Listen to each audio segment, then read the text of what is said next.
Hey, well, the last one we talked a little bit about modes, how to think about modes, really from the perspective of doing some solo work. Now we're going to make the transition thinking about it from the context of a rhythm guitar player. First, let's just do a little review. All right, so if I say to you, this song is E Lydian, how are you going to approach that? Well, you think to yourself, Lydian. Lydian is the fourth position, so I'm thinking about what scale that I would start with, what major scale would give me E, because it's E Lydian, in the fourth position. So starting with what gives E in the fourth? Well, B does. B has E in the fourth. So here's your B, and here's your E. Here's your B, and here's your E. So you could play essentially all the notes in the B major scale, but by focusing on E, making E the focal point of your soloing, you can be playing an E Lydian mode. And in fact, Cassidy is E Lydian.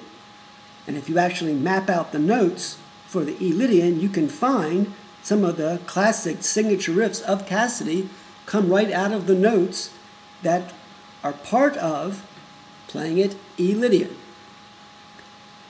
We're going to come back to Cassidy and talk about the chord structure and show how it can be enlightening to think about the chords from this modal perspective as well. But the first thing we need to do really is to think about the connection between scales in general and chords, and how to build chords out of scales. Now, chords, we'll start off with just simple chords, major chords and minor chords, and leave sevenths for another occasion. Major chord is built up out of three notes: the first note of a scale, the third note, and the five.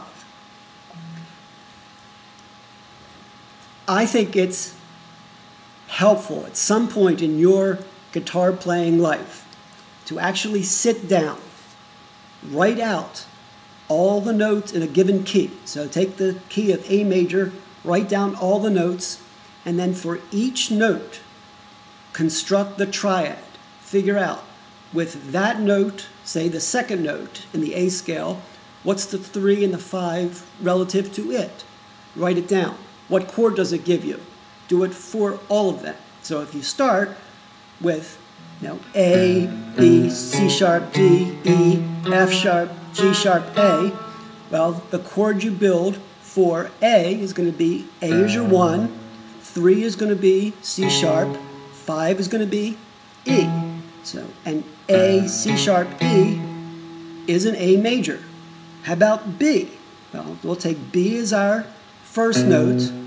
So if that's our first note, then our third note is going to be D. So D, our third note in the scale is going to be D. And our fifth note from B as our starting point is going to be F sharp. All right? So just taking from B, D, 1, 2, 3, 4, 5, there's your F sharp. So in other words, we've got B, D, and F sharp.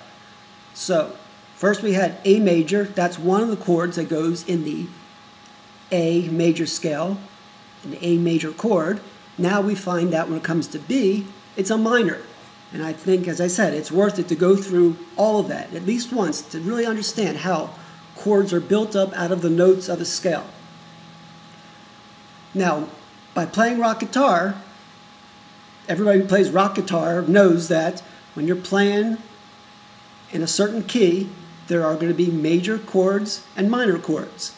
And rock guitar is built off out of the classic, sort of what makes rock guitar, according to many people, is its 1-4-5 structure, by which they mean the 1 chord is major, and so too are the 4 and the 5. The ones in between, they're minor. The second chord is minor, third's minor, the 6 is minor. So if A is our major, the 1, the A, is major, the D, that's major, and so is the E. The B is going to be minor, as we just saw. Now the advantage of what I was doing before, of taking every modal, every mode or modification of a major scale, and getting you to think about the corresponding major scale. So if I had A mixolydian, to get you to think about that corresponds to the D major, the purpose of that was so that you can then think, if I'm playing all the notes in a D major, what are the chords that go with it? Well, again, you use the 1, 4, and 5 will be your majors, and the others will be minor. Now, typically, just to make things difficult, typically there's going to be a diminished that shows up in different places. So if you're in the A, the key of A major, when you're figuring out your triad for the G sharp, you end up with a G sharp diminished. So diminished ends up sometimes, and that throws a loop, and we're sticking away from diminished, trying to keep things simple. But again, you're told this song is, say, in B mixolydian. So B mixolydian. What would you start with to give B as the 5th position? Well, if E is your starting point, that is, if you're in the scale, the key of E major, the B is going to be 5. So if you're playing with an E major, some chords are going to be major chords and some chords are going to be minor chords. If it's E, the major chords are going to be, again, the 1, the 4, and the 5. The E, the A, and the B. The other ones will be minor. Let's think about putting all that to use. All right? If you're playing Dark Star, A mixolydian, you think to yourself, okay, that corresponds to D major, D major. So what are the chords that one can play? Well, it seems like you can play D major. Yeah, that fits. And if you listen to various versions of the Dead playing, you'll hear Bobby playing D major. Now, one of the things that the Dead do like to do is they like to take that one chord, the number 1, and they do like to move back and forth between the major and the minor. So in lots of versions of Dark Star, Bobby will be playing D at one point and D minor at another, and sometimes moving back and forth quickly. Just that's one of the things that's kind of unique about the Dead. Other groups do it too, but it adds a special kind of color to their music. What else is available to you? So we got D major. Well, how about E? E is going to be, in this case, E is going to be minor. And it turns out that E minor is something that is played all over the place in Dark Star. And earlier lectures or videos, I had talked about how when you're playing Bobby, you want to play around with those chords. So we know E minor is important. If you listen and play along with Dark Star, you'll hear E minor often show up. And of course, he does weird things with it. He plays it in different positions. He plays partial bits of it. He'll play the 1 and the flat 3, or the 1 and the 5, or the 1, the flat 3, and the 1. He'll move it in different positions. He'll do some inversions. That is, he'll make the lower notes, the not so low notes, he'll make them actually the lower notes. He'll mix up what the lowest notes are, so he'll shake things up.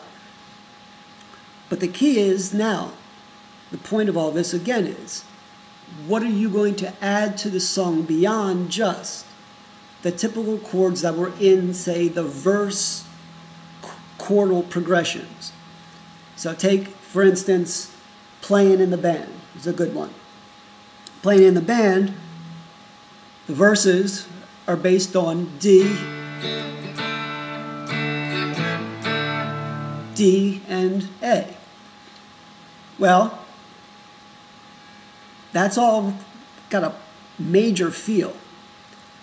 There's a nice transition that is made towards the jam section. In fact, Jerry does it by essentially doing a riff in, I guess you could say, D major.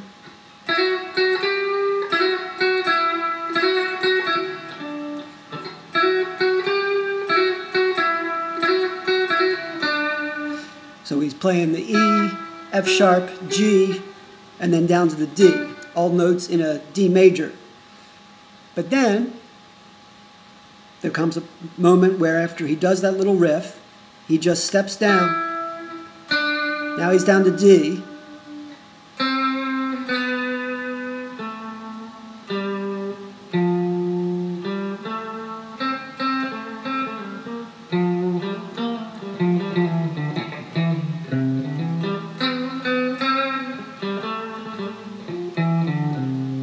And before you know it, he's wailing away.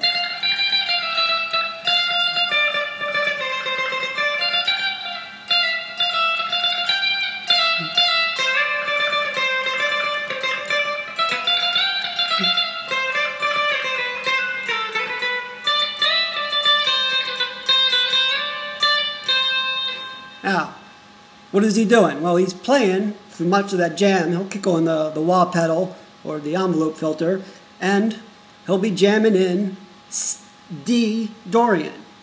The D Dorian is essentially playing the C major scale with D as your focus. Right? Now, as the guitar player, you think to the rhythm guitar player, you think to yourself, all right, it's in D Dorian, so it's really the same notes as what's in C major. So now you think about what are the major chords that accompany the C major key. Well, if it's C major, then C is going to be major, F's going to be major, and G is going to be major. What's going to be minor? Well, let's see. D is going to be minor, E is going to be minor, A is going to be minor. And I think if you go ahead and you listen to different versions, in the early years, I think Bobby was often playing D minor. And as typical as we've talked about, he wouldn't just play a plain old D minor. He would offer up all kinds of variations. One of the ones that I hear again and again, it's the kind of shape that he seems to like, is a D minor seventh,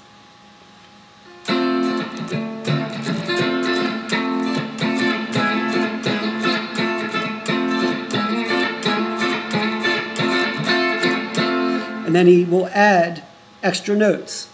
He might fret, in this case, the B, and also move up to the C.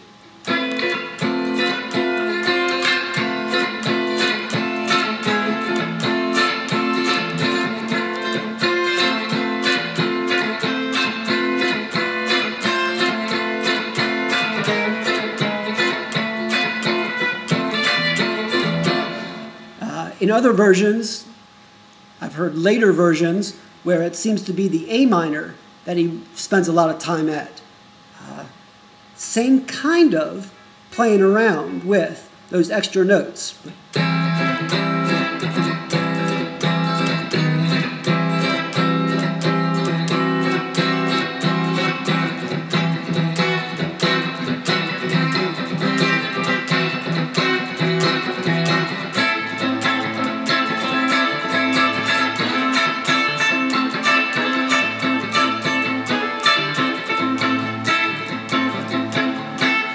And think about what's going on there. If Jerry's playing, essentially, the C major scale, though he's focusing on D, though D is the note that he's coming back to again and again, if it's C major scale, well, what goes with C better than A minor?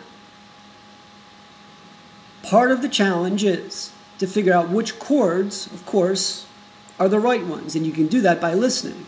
But by going through this little bit of modal theory, namely figuring out what the corresponding major key is, can help you figure out what chords are really the ones that are appropriate to consider playing.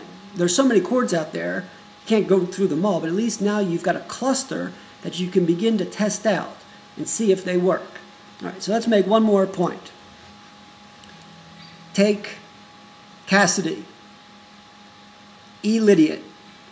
So if it's E Lydian, that's in the key of B. It has the same notes as in a B major. Well, what chords do we find if we've got B major? Well, B major, we got E major, and we got F sharp. So 3 major chords. Now, think about what's happened. E major we know works. The song starts in E major, and the verses start in E major. In the jam, and I'm thinking here about the jam that comes up late. Cassidy was played differently over the decades. In the 90s or late 80s and the 90s, the jams, a good version is on Without a Net. The jam goes up to, from the E, up to the F sharp.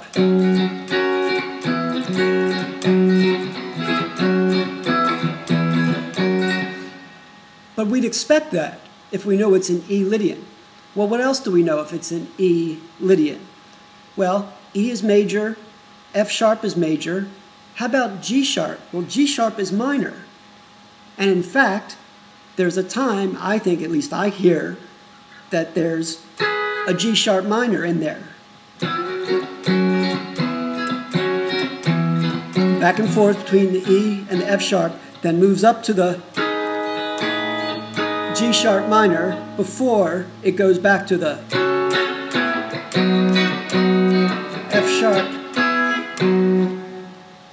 E, B. So again, the idea is figuring out the chords that are candidates to be played. Get yourself in the ballpark, at least ones to consider playing and ones that'll work. If you're in A Mixolydian, A minor is one that's going to work. There'll be other ones that in theory would work. They may not be the ones that people are playing, but they are ones that work. And that's the idea. Recognizing which chords can go along with a given song that you know has a certain modal structure. If it's Mixolydian, you can figure out what major key it corresponds to, which will let you know which chords, major and minor, are ones that are viable candidates, ones that are worth trying, that would work with the music that's being played. It's different from agreeing with your other band members to play it at the same time, but at least it's ones that would fit, and they would fit with what the lead guitarist is doing. Now, if the lead guitarist is soloing an A Mixolydian, then the chords that you've picked are going to fit with what the soloist is doing, and that's what you want. All right, so I hope that that's helped demystify a bit of what Bobby's doing in those really long jam sections when he's just playing all these chords and it's just a mystery of what he's doing and why he's doing it. I hope I've given you some insight to help you think about his thinking, how to approach it. All right. Happy to hear feedback. Let me know what you got, what you think. Thanks.